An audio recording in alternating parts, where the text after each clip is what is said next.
Amém. A gente mal piscou os olhos e a gente já está em dezembro, não é? Está acabando o ano. É sábio nós olharmos para trás e vermos como reagimos àquilo que aconteceu nesse ano, e nós já começamos a olhar para frente, não é? Se Deus nos der um novo ano, e há expectativas em nossos corações. Então ontem eu estava lendo Romanos capítulo 5, verso 1 e 2, muito famosos. Eu quero pontuar algumas poucas coisas aqui. Diz assim: portanto, tendo sido justificados pela fé, temos paz com Deus, por nosso Senhor Jesus Cristo, através do qual também obtivemos nossa introdução pela fé nesta graça em que estamos firmes e exultamos na esperança da glória de Deus. Você vê que Paulo não está falando sobre alguns, ele está falando sobre a experiência cristã normal. Tendo sido, pois, justificados pela fé, temos paz com Deus, por nosso Senhor Jesus Cristo, por meio de quem obtivemos pela fé a esta graça na qual agora estamos firmes e nos gloriamos ou exultamos na esperança da glória de Deus. Então, há muitas coisas nas nossas vidas que são pautadas pela incerteza, mas não há nenhuma incerteza dessa ser a vontade de Deus para nós, tanto em 2009 quanto em 2020. Então meu objetivo hoje é que você exulte na esperança da glória de Deus.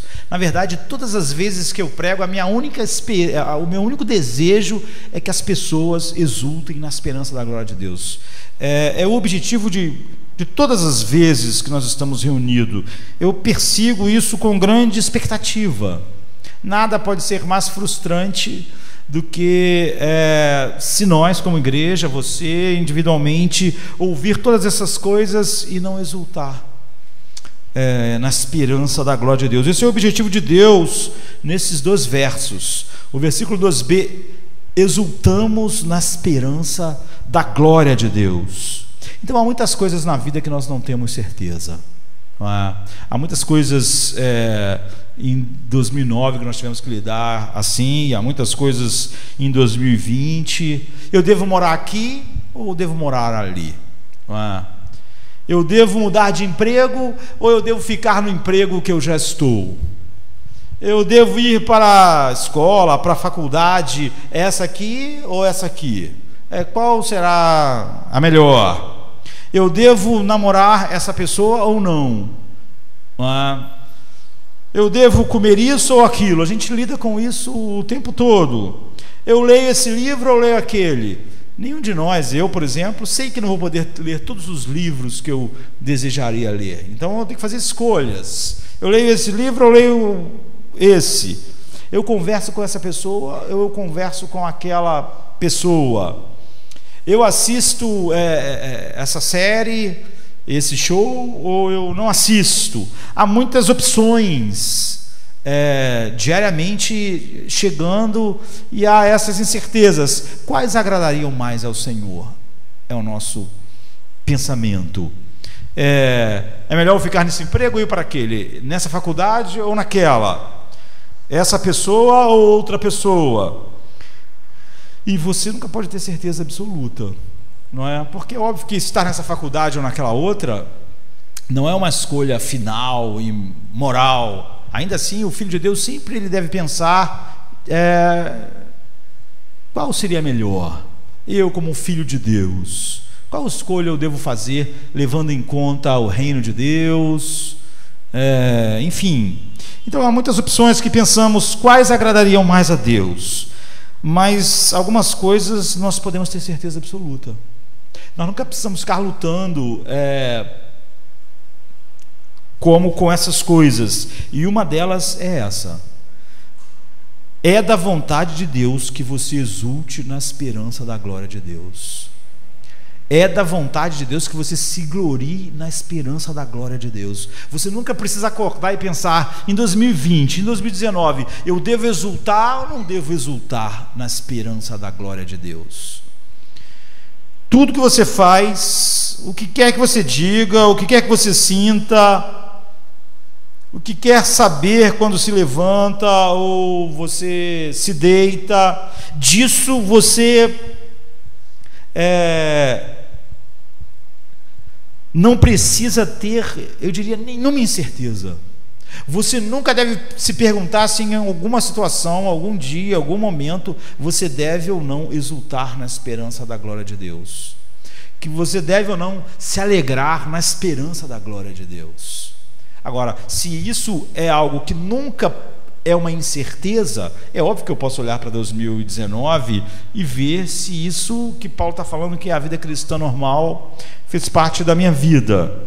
Deus quer que você exulte na esperança da glória de Deus, e se você é um filho de Deus, tudo leva você para isso. Portanto, faz sentido se entregar com energia a isso.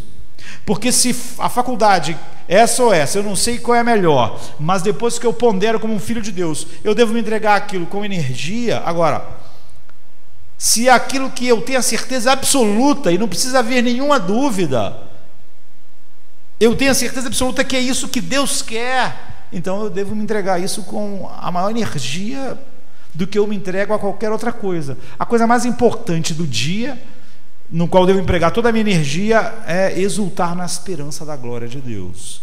As outras coisas não são tão claras e elas não são tão importantes. No final das contas, eu posso até ter escolhido a faculdade que não é melhor, mas aquilo não é fundamental, finalmente. Eu posso ter casado ou ficado solteiro. Isso tem importância, mas não é fundamental. Isso é certo e fundamental. Isso está diante de nós como a coisa mais fundamental, exultar na esperança da glória de Deus. Agora, você não pode exultar numa coisa que você não vê. Não é esse o problema da maioria das pessoas que se dizem, da maioria das pessoas que são cristãs nominais. Elas não exultam. Elas podem falar assim: pastor, eu não exulto na glória de Deus. Você não pode exultar no que você não vê. Se você não vê a glória de Deus, se você não enxerga a glória de Deus, como é que você pode exultar no que você não vê? As pessoas exultam naquilo que elas veem, naquilo que elas sentem, naquilo que elas dão valor. Elas exultam e assim. Realmente, se você mandar alguém exultar numa coisa que ela nunca viu, não sabe o que é, para ela não tem um grande valor, fica tudo parecendo meio estranho. Você tem que ter esperança na glória que você vê. Nos gloriamos ou exultamos na esperança da glória de Deus. Então, você exulta na esperança da glória que vê.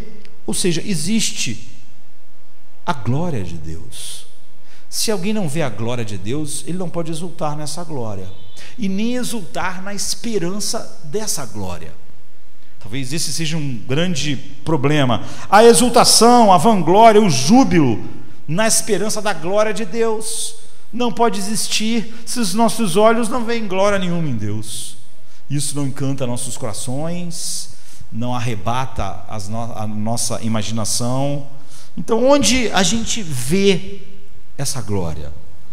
Principalmente na história do Evangelho, da vida, da morte, da ressurreição de Cristo por nós, pecadores. Quando a história é contada, quando nós nos debruçamos sobre ela, quando os detalhes dela chegam a nós, não só a história, mas o que está acontecendo, Há pessoas que estavam olhando para Jesus morrer na cruz naquela hora e não estavam vendo nada sobre propiciação, expiação. Na verdade, não viam glória nenhuma. Mas quando a história é contada e o evangelho é pregado, o que dele brilha, Paulo diz em 2 Coríntios 4,4, é a luz do evangelho da glória de Cristo, que é a imagem de Deus. Como eu disse, você não pode se gloriar na esperança de uma glória que você não vê. E quando essa história é contada, quando nossas mentes estão cheias dela, a glória que brilha dela é a luz do evangelho da glória de Cristo, que é a imagem de Deus. O evangelho é o evangelho, Paulo diz, da glória de Cristo. Se alguém desconhecer o Evangelho, mas não vê a glória do Evangelho, a ponto de ele arrebatar e levar ele a exultar, então ele não pode realmente exultar naquilo que ele não vê. E este Cristo é glorioso, por quê? Porque ele é a imagem de Deus, ele é a imagem do Deus da glória. Por toda a glória de Cristo que vemos na história do Evangelho, da sua vida, do seu nascimento, da vida perfeita que ele viveu para ser imputada a nós, e da morte perfeita que ele ofereceu a si mesmo como propiciação, expiação por nossa causa, e sua ressurreição, e agora ele está à destra do Pai como a âncora, né, além do véu.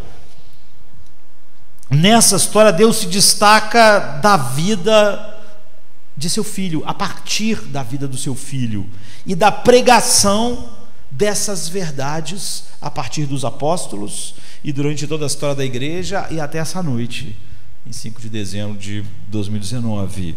Sua glória brilha através do Evangelho. Se alguém não vê a glória de Deus no Evangelho, não vai ver mais em lugar nenhum, porque é óbvio que os céus manifestam a glória de Deus, mas não a plenitude da glória como ela é mostrada em Cristo. Então nada é mais desejável do que a glória de Deus. A glória de Deus é a coisa mais desejável que existe. Se alguém deseja algo mais do que a glória de Deus, ele nunca viu a glória de Deus. É óbvio que você pode encontrar crianças num lugar pobre brincando numa poça de lama, não é? E achando aquilo muito divertido, mas ela certamente ficaria mais encantada com a beira do mar, com o oceano. Mas se ela nunca viu, ela pode se gloriar naquela poça de lama aonde ela está crescendo. Então nada é mais desejável do que a glória de Deus. Romanos 8,18 diz: considero os sofrimentos atuais, considero que os sofrimentos atuais não são dignos de serem comparados com a glória que há de ser revelada a nós. Paulo está dizendo assim: nenhuma dor, nenhuma aflição, nenhuma dor é grande demais para eu suportar, ou para alguém regenerado suportar, se aquilo vai trazer mais glória para nós. Paulo tem uma visão tão grande dessa coisa, que ele diz o seguinte: não importa a dor que eu sinta, a aflição que eu sinta, e por tanto tempo que eu sinta, se isso redunda em eu ver mais glória. A glória é tão desejável, a glória é tão maravilhosa, que não importa nada que aconteça comigo, ou com qualquer filho de Deus no mundo, pelo tempo que for, se isso vai redundar em ele ver mais da glória de Deus. E não apenas essa glória vai ser revelada a nós, mas a Bíblia diz algo mais incrível, Paulo: nós seremos apanhados por essa glória, abraçados por essa glória, e faremos parte dela. Então, em Romanos 8,21 ele diz assim: a própria criação será libertada da sua escravidão, da corrupção, para a liberdade da glória dos filhos de Deus. Ele está falando sobre nós vamos compartilhar a glória de Deus. Nós vamos, nós mesmos seremos glorificados e participaremos dessa coisa que é a mais desejável que existe. Então a grandeza da alegria dessa experiência está além de toda a imaginação. Quando Paulo está dizendo lá que nos gloriamos nessa esperança da glória de Deus, é porque a glória de Deus não é só mais desejável, a alegria que ela produz, e a alegria dessa experiência está além de toda a imaginação. Nós podemos imaginar a coisa mais, a alegria mais profunda, o maior deleite, e isso ainda não apanha tudo que a glória é. De tal maneira que Paulo diz assim em 1 Coríntios 2, 7 e 9: falamos a sabedoria de Deus, que Ele predestinou antes do tempo começar para a nossa glória.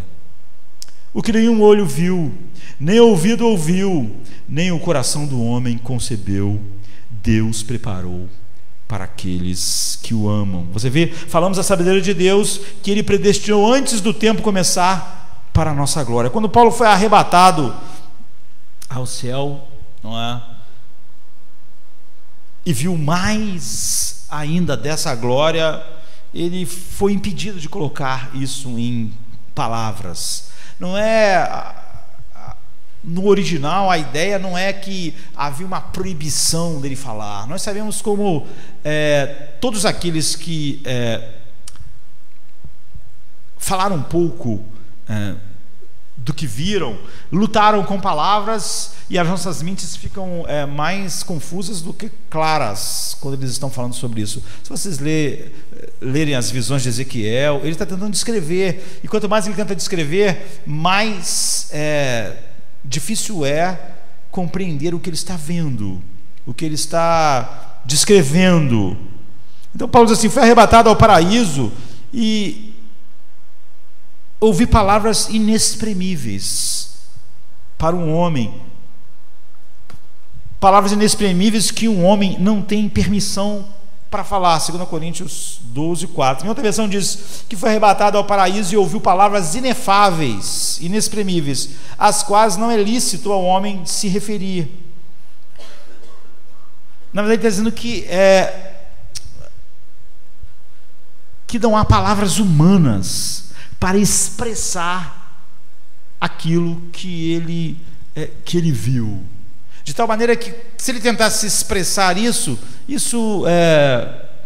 obscureceria mais do que traria luz. Então, no meio dos seus sofrimentos, ele disse que essa aflição momentânea e leve está preparando para nós um peso eterno de glória, além de qualquer comparação. E de acordo com Romanos 9, 23, o objetivo final de toda a criação, julgamento e salvação, é este: de Deus ter criado, de Deus ter salvado, e mesmo do juízo eterno de Deus, não é? Da sua ira infinita, do inferno,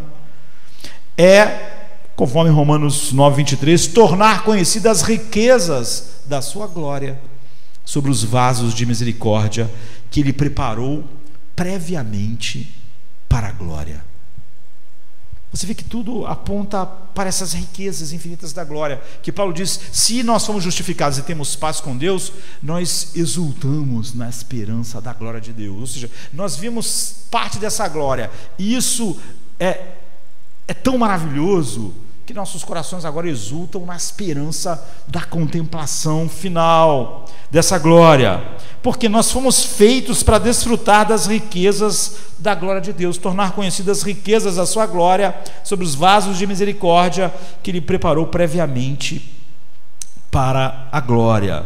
Então, para Paulo, que talvez seja o homem que mais provou dessa glória do que qualquer outro homem, era tão precioso que ele disse assim: considero as coisas como perda, tendo em vista, considero todas as coisas como perda, tendo em vista o valor inigualável de conhecer a Jesus Cristo, meu Senhor, por quem sofri a perda de todas as coisas e as conto apenas como lixo, como esterco, para que eu possa ganhar a Cristo.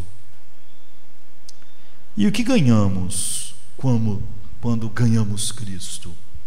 O que nós de fato ganhamos ao ganharmos Cristo, como ele está dizendo? Simplesmente isso. De acordo com 2 Tessalonicenses 2,14, foi por isso que ele te chamou através do nosso Evangelho, para que você conhecesse a glória do nosso Senhor Jesus Cristo. Essa é a razão. O que eu ganho quando eu ganho Cristo? O que eu ganho por ter sido chamado por Deus? Para que alguém foi escolhido e eleito? Foi por isso que ele te chamou através do nosso Evangelho, para que você ganhasse a glória do nosso Senhor Jesus Cristo. E essa glória que você ganha é a glória de Deus. Isso que eu li está em 2 Tessalonicenses 2,14.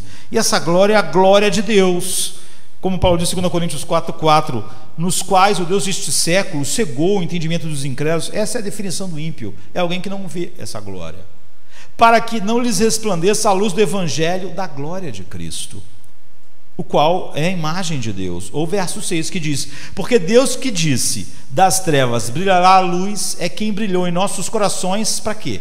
Para a iluminação do conhecimento da glória de Deus na face de Cristo. Então eu diria que o que é um sinônimo de ser um cristão, um verdadeiro cristão, é alguém que ama a glória de Deus, Ele viu a glória de Deus e ele ama isso. Alguém que viu a coisa mais preciosa que existe, experimentou, e aí está às portas de ter isso infinitamente. O que acontece? Ele exulta na esperança da glória de Deus. Quando você vê isso e prova o que realmente é, toda a sua esperança você deposita nisso. Você não deposita a sua esperança em mais nada. Toda a tua alegria é uma exultação na esperança da glória de Deus. Você não espera em mais nada, você não acha que nada pode te dar o que a glória de Deus é. Nada se compara à glória, de tal maneira que Paulo diz: todas as aflições não são nada perto da glória que está sendo preparada por essas aflições. Ele chama as aflições de leves e momentâneas. Não eram leves as aflições do apóstolo Paulo, nem momentâneas no sentido de ser breves, mas quando ele comparava com a glória, aí ele achava que aquilo tudo era leve e momentâneo.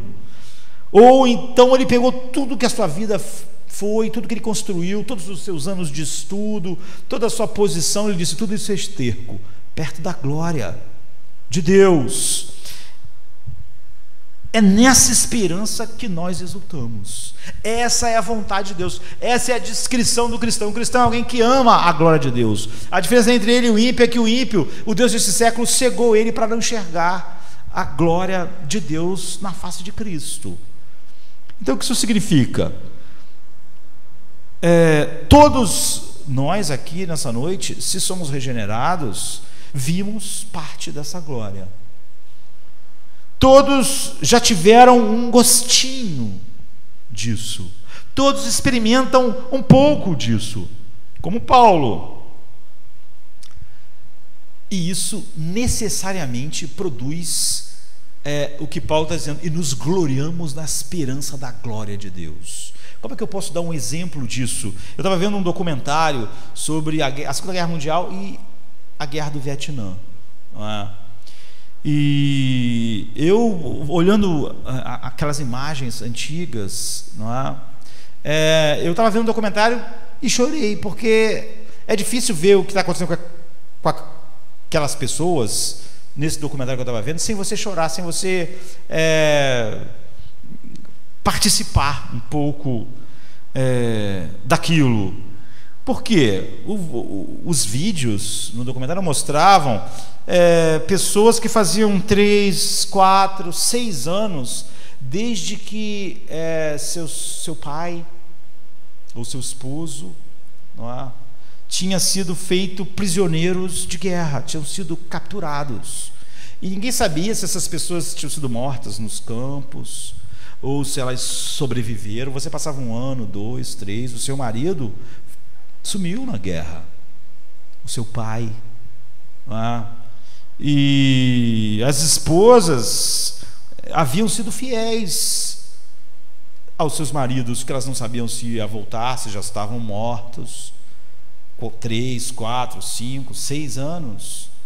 E os filhos cresceram, não é? Quando o pai foi lá capturado, eles tinham 5 anos de idade, agora eles têm 10. E então vê a notícia: seu marido está vivo. Nós avançamos, achamos um campo e libertamos, e o seu esposo está vivo, ou o seu pai está vivo. Venha para a cidade tal e tal, não é? Eles diziam para aquelas pessoas, tal dia, e você vai encontrar ele.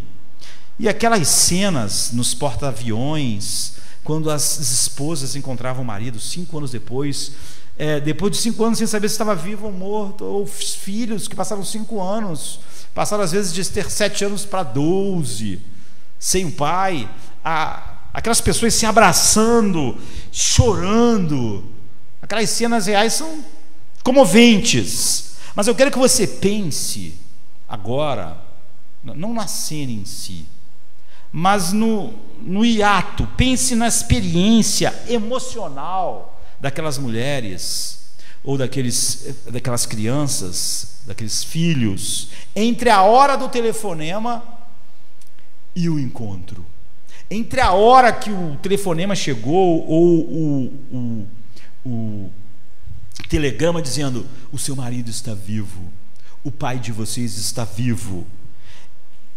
Eles receberam essa notícia e levou 1 semana, 2, até eles se encontrarem, até eles chegarem, a serem colocados juntos. Pensem nessas 2 semanas. Não havia mudado nada.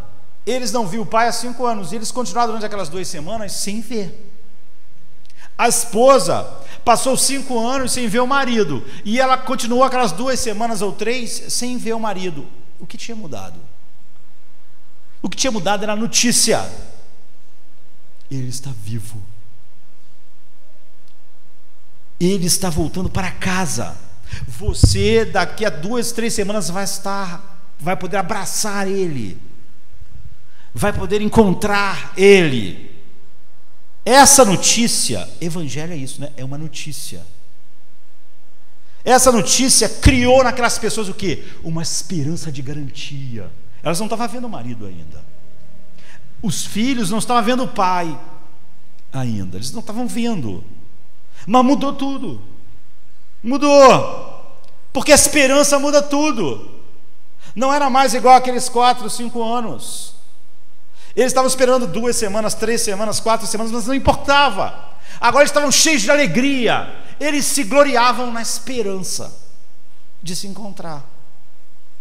Antes não. A esperança muda tudo, nada permanece o mesmo. Se realmente você espera quem você ama, muda tudo. Se aquela pessoa que recebeu a notícia, seu pai, está vivo, você vai encontrar para ele. Ele dissesse: mas eu não consigo sentir a minha alegria nisso. As pessoas acham o quê? As pessoas não amam seu pai. Isso é um cristão dizendo que ele, em vez de viver uma vida cheia de alegria, na esperança da glória de Deus, Paulo diz, é um cristão que diz: eu não sinto essa alegria, eu não exulto, porque minha vida é muito difícil. Era como aquela esposa dizendo: o meu marido está vivo, daqui a 2 semanas eu vou ver ele. Mas eu estou com tanto problema, estou com problema na coluna, problema na escola, eu não posso sentir nenhuma alegria nisso. E não é ridículo? Aquelas pessoas, o mundo delas mudou, porque elas estavam cheias de esperança agora, e elas se gloriavam na esperança. Daqui a 3 semanas nós vamos estar juntos, é incrível, eu amo tanto essa pessoa, eu estava tão distante. A pessoa não podia mais pensar outra coisa, ela só podia viver sob a expectativa de estar junto. É isso que eu estava vendo quando eu estava vendo aquele documentário. Você ama a glória de Deus? Você viu? Você ama a glória de Deus? Esse é o objetivo desse texto, que você exulte na esperança da glória de Deus. É aquela experiência emocional que aquelas mulheres, aquelas crianças tiveram durante aquelas 4 semanas em que elas esperavam com certeza que estariam com o seu marido, com o seu pai. Aquela alegria incontida, louca para chegar a hora, contando os minutos, não para se alegrar, mas cheio de alegria. É isso que Paulo está dizendo: nós nos gloriamos na esperança da glória de Deus. Nós vimos a glória de Deus, nós amamos tanto a glória de Deus, ela está além de toda a imaginação, que agora isso capturou. Nós exultamos na esperança da glória de Deus. O que eu peço cada vez que eu estou me preparando para pregar é que Deus abra os olhos dos nossos corações, como Paulo orava pelos Efésios, para eles verem a esperança do seu chamado e as riquezas da sua glória. Porque se alguém viu as riquezas da glória de Deus, ela vai inexoravelmente se gloriar na esperança da glória de Deus. Ela vai achar tudo leve e momentâneo. Todos os percalços, os pequenos problemas, e ter que viajar de avião, e ter que ir até o porta-aviões, ninguém ficou reclamando. Todas as pessoas só tinham uma coisa em mente: papai está vivo. Depois desses anos no campo de concentração, meu esposo está vivo. Não está morto. As pessoas estavam celebrando, as pessoas estavam fazendo festa. O documentário mostrou como aquelas pessoas viveram a expectativa do encontro. E termina o documentário mostrando o encontro deles. Por isso que eu disse que só alguém sem coração pode olhar aquilo e não chorar. É sobre isso que Paulo está dizendo. Essa é uma boa imagem, mas muito menor do que Paulo está dizendo que acontece com um homem que Deus agora, o Deus desse século impedia dele ver essa glória, mas Deus abriu seus olhos para ver a sua glória na face de Cristo. E agora essa pessoa está na expectativa, ele ama tanto essa glória, que tudo parece lixo perto dessa glória. E ele está na expectativa de, em breve, contemplar perfeitamente essa glória. Então há uma expectativa, uma esperança, e ele exulta na esperança. Então eu digo para você essa noite, seja lá o que você tenha dúvidas, vai ser assim ou vai ser assado? Igual eu estava dizendo, esse trabalho ou aquele trabalho? Eu vou casar ou vou ficar solteiro? Um filho de Deus, ele tem certeza disso e ele não deixa de fazer isso. Exulte na esperança da glória de Deus. Se você me perguntar qual é a vontade de Deus para a minha vida, é que você exulte na esperança da glória de Deus. Essa é a evidência de que você viu a glória. Então, 5 passos para exultar na esperança da glória de Deus. Tudo mais nesse texto de Romanos 5 é um meio para esse fim. Na verdade, todo o livro de Romanos é um meio para esse fim. Existem 5 etapas nesse texto que levam à etapa final da exultação na esperança da glória de Deus. Deixa eu só mencionar elas, não vamos estudá-las. Mas eu quero mencionar não na ordem em que elas aparecem no texto, mas na ordem em que elas acontecem. Primeiro, a obra salvadora de Cristo. Você vê no final do verso 1, tendo sido justificado pela fé, temos paz com Deus. E Paulo fala como isso é possível: por nosso Senhor Jesus Cristo. Então essa é a primeira coisa, não é? É a obra salvadora de Cristo. Esse é o primeiro passo para alguém exultar na esperança da glória de Deus, é ele ver a obra de Cristo. O primeiro, mais importante meio para o fim de exultarmos na esperança da glória de Deus é que Jesus Cristo veio ao mundo. Tudo é sobre o que ele fez. Isso torna as coisas mais incríveis para nós, já que nós só fizemos coisas opostas a termos o privilégio de enxergar essa glória. Ele viveu uma vida de perfeita justiça, morreu em nosso lugar para suportar a condenação por nossos pecados e ressuscitou para nos justificar. Tudo de bom que acontece conosco é devido a isso, por nosso Senhor Jesus Cristo. Sem a obra de Cristo, tudo que você merece é a justiça de Deus e a sua ira.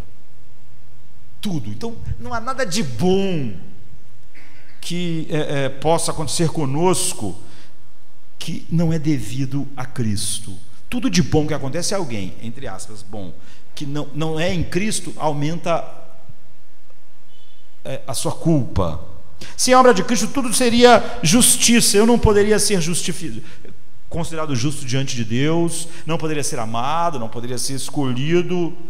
Então, sendo justificados gratuitamente por sua graça, por meio da redenção que há em Cristo Jesus, é o que Paulo diz um pouco antes em Romanos 3, 24 e 26. Deus o ofereceu como um sacrifício para propiciação mediante a fé pelo seu sangue, demonstrando a sua justiça em sua tolerância. Havia deixado impunes os pecados anteriormente cometidos, mas, no presente, demonstrou a sua justiça a fim de ser justo e justificador daquele que tem fé em Cristo. Nós sabemos que ele fez tudo isso, e isso uma das bênçãos foi a fé para nós termos acesso a isso. A segunda coisa é que nós vemos a verdade e a beleza dessa grande obra da redenção e cremos. Nossos olhos, os olhos do nosso coração são abertos para nós não vermos isso só com a nossa mente, falarmos que isso é um fato, mas não ser algo real. Aquelas mulheres estavam empolgadas quando receberam o telefonema ou o telegrama, porque o marido delas, elas amavam eles, e eles eram reais para elas realmente os amavam, não era só uma abstração. Então a segunda coisa é isso, é ver a beleza, a verdade e a beleza dessa grande obra da redenção, e ser levado pelo Espírito Santo a realmente enxergar isso. Isso que a fé, vem nessa pequena frase, pela fé, portanto nós fomos justificados pela fé. Deus nos fez ver essa glória, essa beleza. Nossa conexão com a justiça de Cristo e a morte de Cristo, que vence pecado, é somente por Deus abrir os nossos olhos para nós vermos. E esse foi o ponto que Paulo enfatiza em Romanos 4. A terceira coisa é nós experimentarmos a justificação. Versículo 1: portanto, tendo sido justificados pela fé. Então a justificação é uma sentença de absolvição e a imputação da justiça de outro, no caso de Cristo, a nós, não culpados. Deus, para o Filho de Deus, o dia do juízo foi há 2000 anos atrás. E Deus deu a sentença, puniu a sentença imposta pela lei, e agora estamos livres. Deus tornou o pecado por nós, aquele que não tinha pecado, para que nele nós nos tornássemos justiça de Deus. 2 Coríntios 5, 21. Esses são os 3 primeiros passos que Paulo vinha tratando, e depois o quarto é por causa da justificação, agora nós temos paz com Deus. E em quinto lugar, por meio dessa paz com Deus, entramos em uma esfera e poder da graça que nos mantém de pé, nessa graça na qual estamos firmes. É porque nós estamos firmes na graça, porque há um poder, uma esfera de poder da graça que nos mantém firmes, é que nós nos gloriamos na esperança da glória de Deus. Agora, só esse ponto 4 e 5. O 4, por causa da justificação, agora nós temos paz com Deus. Romanos 5, 1 diz: portanto, tendo sido justificados pela fé, temos paz com Deus, por meio do nosso Senhor Jesus Cristo. Como nós devemos entender essa paz com Deus? Não como algo pequeno, porque a imagem que Paulo quer que você tenha em sua mente é trazida em foco de maneira mais aguçada no verso 10. Ele diz assim: se enquanto éramos inimigos de Deus, fomos reconciliados com Deus pela morte do seu Filho, muito mais tendo sido reconciliados, seremos salvos por sua vida. Você vê, não havia só uma indiferença. Ele diz: se quando nós éramos inimigos de Deus, essa é a nossa condição, nós éramos inimigos de Deus e odiávamos o verdadeiro Deus, e Deus está virado conosco também. O que isso mostra é que a imagem na mente de Paulo é de inimizade entre nós e Deus, inimigos. Agora, Deus está irado conosco por nossos pecados, é o que Romanos 1,18 diz, e nós odiamos Deus, e somos hostis a Deus em nossa rebelião contra a sua autoridade, é o que Romanos 8, 7 e 8 diz. Romanos 1,18 diz: a ira de Deus é revelada do céu contra toda a impiedade e injustiça dos homens que suprimem a verdade pela injustiça. Então a ira de Deus por nossa impiedade é o maior problema na vida do homem. Se Deus está decidido a derramar sua ira sobre nós, então nós estamos numa posição aterradora, porque não há nada que possa mitigar, impedir, diminuir a ira de Deus que vai ser derramada sobre nós. Então imagine o poder de Deus por trás da sua ira, porque dependendo, se uma criancinha está muito irada contra você, você não tem muito problema com isso, não é? Uma criança, chuta ela para lá, empurra ela para lá. O poder, a ira de alguém é proporcional ao seu poder. Quando alguém muito poderoso está irado contra você, você está com problemas. Agora, nós não estamos falando sobre a ira de um homem, de um ditador, de um rei. Nós estamos falando sobre a ira de Deus. O Salmo 62, 11 diz assim: Deus falou uma vez, 2 vezes ouvi isso, que o poder pertence a Deus. Quando você olha para o céu em uma noite clara, assim, você pode ver o que nós chamamos de Via Láctea, que é o nome da nossa galáxia, e ela tem cerca entre 200 a 400 bilhões de estrelas. Não é incrível? Na nossa galáxia. E o que nós podemos ver é 1/milionésimo, mesmo na noite escura, quando você vê muita, você está vendo 1/milionésimo da quantidade de estrelas que há na nossa galáxia. Então o disco da Via Láctea tem cerca de 100 mil anos-luz de diâmetro. Isso é 600 mil trilhões de quilômetros. A nossa galáxia tem um tamanho inimaginável para nós. Nós só usamos palavras. E ela tem 12 mil anos-luz de espessura, enquanto tem um diâmetro de 100 mil anos-luz, que dá 600 mil trilhões de quilômetros. De tal maneira que nosso Sol leva 200 mil anos para girar uma vez em torno do centro da galáxia. 200 mil anos. Nós vivemos 60. E além da nossa galáxia, antes a gente achava que existia 10 milhões, 20 milhões, mas quando começamos a construir telescópios maiores, depois como botando o Hubble no espaço, agora nós sabemos que há uma estimativa de existir 2 trilhões de galáxias. A nossa galáxia tem um tamanho inimaginável, com 400 bilhões, de 200 a 400 bilhões de estrelas, mas a quantidade de galáxias que nós já conseguimos mapear é inacreditável. Agora, o Deus sobre o qual nós estamos falando, que está irado conosco, criou todas essas coisas só com a sua palavra.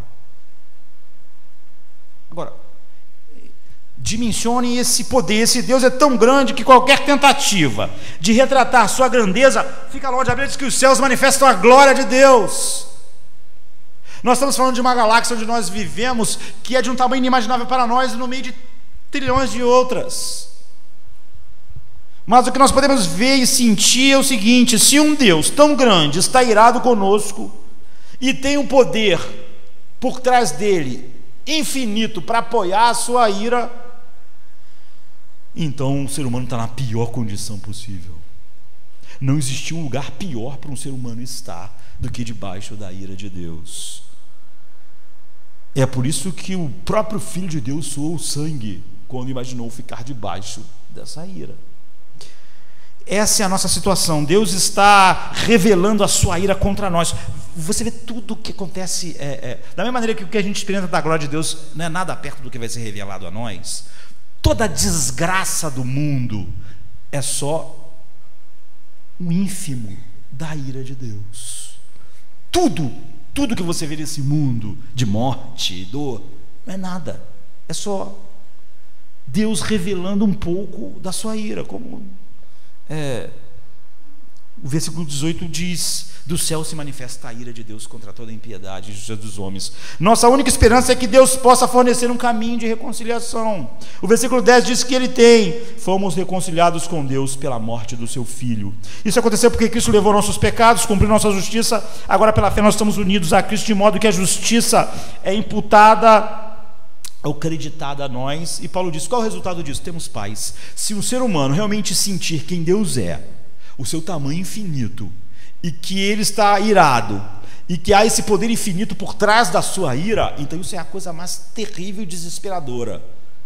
Saber que agora esse Deus está em paz comigo é a maior notícia que um ser humano pode ouvir, a não ser que ele não creia, que não seja real para ele.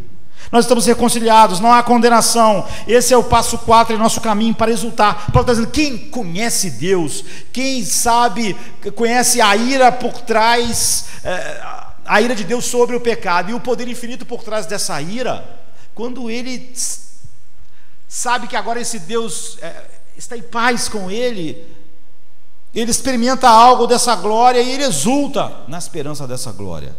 É que está a melhor coisa sobre essa situação. Ela leva diretamente ao quinto e último passo em direção à exultação na esperança da glória de Deus, naqueles que foram regenerados, que conhecem de fato o Evangelho. Todo o poder que antes estava a serviço da ira de Deus, todo o poder que nós vimos, por exemplo, em Deus manter com a sua palavra a nossa galáxia e todas as galáxias, apenas pelo poder da sua palavra ele mantém todas essas coisas. Esse é uma amostra pequena do poder por trás de Deus, que o Salmo diz: o poder pertence a Deus. Então, todo esse poder estava sobre nós e está pairando sobre o mundo como a ira de Deus, e vai se revelar perfeitamente no futuro. Agora, o que a Bíblia nos diz é que todo esse poder que era contra nós, agora é por nós. Agora esse poder está a serviço da sua graça em relação a todos que ele deu ao seu Filho. Assim Paulo diz no versículo 2: por meio de quem obtivemos acesso pela fé a esta graça, na qual agora estamos firmes e nos gloriamos na esperança da glória de Deus. Então observe a palavra na NVI, por exemplo: também, não apenas temos paz com Deus através do nosso Senhor Jesus Cristo, mas também através dele nós temos algo mais, temos acesso a essa graça na qual nós ficamos firmes. Por meio dessa paz com Deus, entramos em uma esfera de poder, de graça, que nos mantém de pé até herdarmos a glória. A graça nos mantém de pé, ele diz, até nós adentrarmos na glória final. Então, a paz é uma maneira de descrever a nossa nova relação com Deus. Nós temos paz com Ele, mas você vê, Paulo não para aqui, o Evangelho não, mas há algo maior que essa paz ou essa reconciliação. Há algo a mais, onde ela nos leva a saber, uma experiência da onipotência de Deus operando ao nosso favor, operando do nosso lado. É por isso que o Filho de Deus tem paz, é por isso que ele pode ter esperança segura da glória de Deus. Somos levados ao domínio onipotente da graça soberana. Aquele poder infinito que estava contra nós, agora está por nós. É por isso que Judas 24 diz assim: Ele é poderoso para nos guardar de tropeçar e nos apresentar imaculados. Ele é poderoso para nós não cairmos, porque aquele poder infinito que estava contra nós agora está a nosso favor. É por isso que alguém diz assim: mas um cristão ele pode finalmente não ter nada disso que Paulo está dizendo e ficar. É dizer que aquele poder infinito encontrou alguma coisa que ele não pôde lidar. Isso é algo mais que justificação, é algo mais do que a paz. Esta é a poderosa esfera, influência e domínio da graça transformadora, a graça fortalecedora e a graça que nos preserva para a glória, Paulo diz. Nós estamos firmes, é o poder infinito de Deus, não mais contra nós, ele está contra tudo que está debaixo da sua ira, e agora esse poder, com essa mesma força infinita, está a nosso favor. É por isso que Paulo diz, quando ele está dizendo, se Deus é por nós, quem será contra nós? Por que eu digo isso? Primeiro, porque é para onde Paulo está indo com a graça nesse capítulo. No versículo 21, como o pecado reinou na morte, assim também a graça reinará através da justiça para a vida eterna, através de Jesus Cristo. Observe que a graça reina. O que é reinar, queridos? Quando diz assim, essa pessoa reina. Reinar é um exercício de poder. Se você diz, Alexandre Grande reina sobre o mundo, você está dizendo o quê? Ele tem poder sobre o mundo inteiro. Então reinar é exercício de poder, não apenas uma disposição. O cara tem o poder por trás dele. A graça é uma esfera, é um reino de poder infinito de Deus trabalhando por nós e não contra nós. A graça não é só uma disposição de Deus de ser amoroso e me perdoar, é um poder. É isso que Paulo está dizendo. Como o pecado reinou na morte, assim também a graça reinará através da justiça. É por isso que ele diz que porque estás debaixo da graça, o pecado não tem mais domínio. Por quê? Porque a graça tem o domínio, ela está reinando, não mais o pecado. E segundo alguns versículos mais tarde, em Romanos 6,14, Paulo coloca dessa maneira: porque o pecado não dominará sobre você, pois você não está mais debaixo da lei, mas debaixo da graça. Você vê, ela tem um poder, ela está exercendo um poder infinito. É aquele poder que era contra nós na ira de Deus. Pois o pecado não os dominará, porque vocês estão debaixo, porque vocês não estão debaixo da lei, mas debaixo da graça. A graça é a esfera e o poder que nos domina, nos manifesta a glória de Cristo e trabalha para nos libertar, através de cada vez mais desfrutarmos dessa glória, de todo o domínio do pecado, e nos leva com segurança à eternidade do desfrute da glória de Deus. Por isso é essa graça na qual estamos firmes e nos gloriamos na esperança da glória de Deus. Nós permanecemos nesta graça porque essa graça nos mantém. Esse poder que era contra nós, tudo era contra nós, tudo no homem que não está em Cristo está levando ele inexoravelmente para o inferno, e não há nada que ele faça que não leve ele mais para o inferno. Agora, esse poder por trás dessa ira infinita de Deus, agora é o mesmo poder por trás da graça de Deus, que nos toma, que nos mantém, que nos preserva, que nos muda. Então Romanos 14:4 diz, e 5, para o seu próprio mestre ele permanece de pé ou cai, mas permanece, porque o Senhor é capaz de fazê-lo permanecer. Este é o domínio da graça soberana. Mas ainda mais relevante do que esses dois versículos sobre a graça é o que vimos apenas alguns versículos antes, em Romanos 4,16. A graça é a garantia da nossa esperança.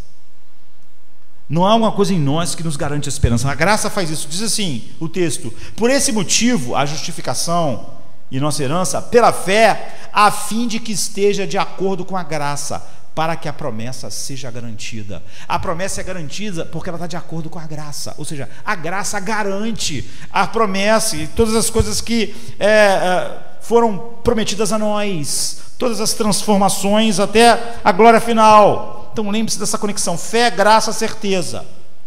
É a graça soberana de Deus que torna a herança futura da promessa certa e garantida. Então o Filho de Deus é alguém que viu a glória de Deus, é alguém que está vendo aquele ato, como eu disse, daquelas mulheres, daqueles filhos que achavam que o pai estava morto, ele estava sumido, sumiu na guerra, e agora eles receberam a notícia: ele está vivo, e daqui a 2 semanas você vai encontrar ele.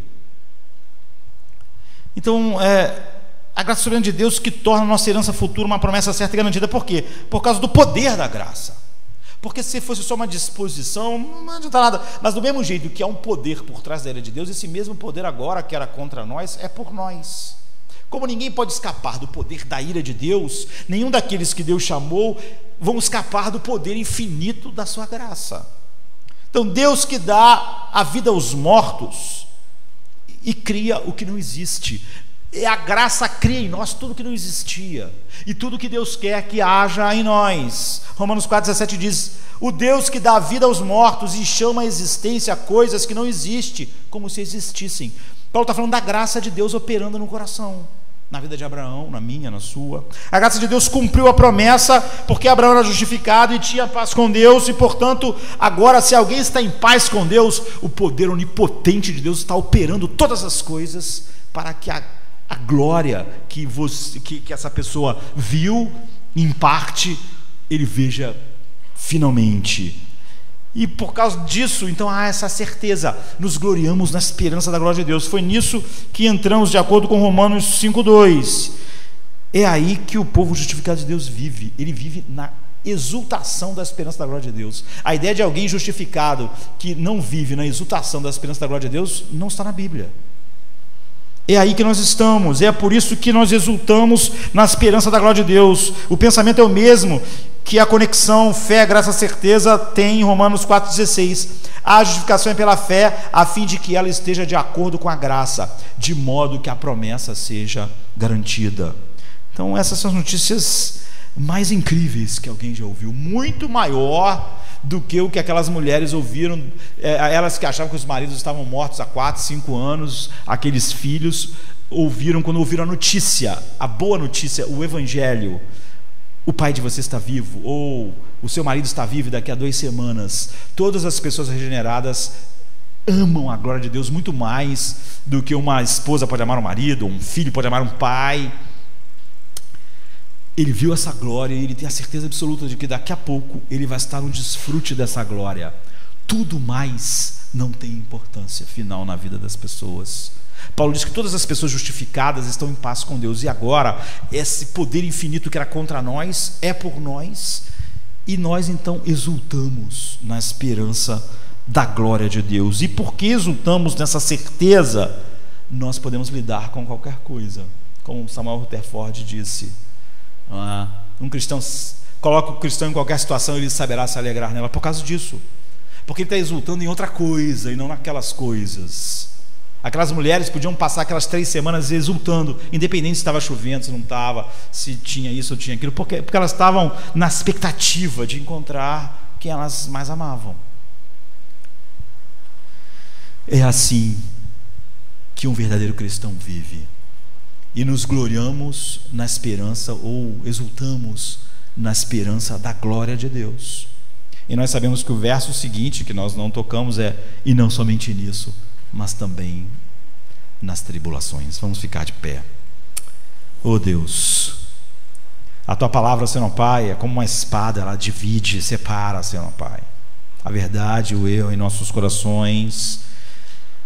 Deus, ela penetra em nós. E agraciado e o Senhor Pai são os homens que tiveram seus olhos abertos para ver a luz da glória, da Tua glória na face do Teu Filho. Há tanta, Senhor Pai, alegria contida no coração regenerado. mas há tanto diante de nós que há uma exultação na expectativa, na esperança da tua glória, da oração do teu filho, para que eles vejam a minha glória, aquela glória que eu tinha contigo antes que o tempo começasse. Oh Deus, que todos nós aqui nesta noite tenhamos nossos olhos abertos para compreender, oh Deus, a herança da glória dos santos em Cristo, e possamos cada dia mais crescer e crescer nessa esperança da tua glória. Por causa da graça na qual estamos firmes, nós nos gloriamos na esperança da tua glória, o que faz de nós homens totalmente diferentes de todos os outros homens neste mundo. Nós te agradecemos, em nome de Jesus. Amém.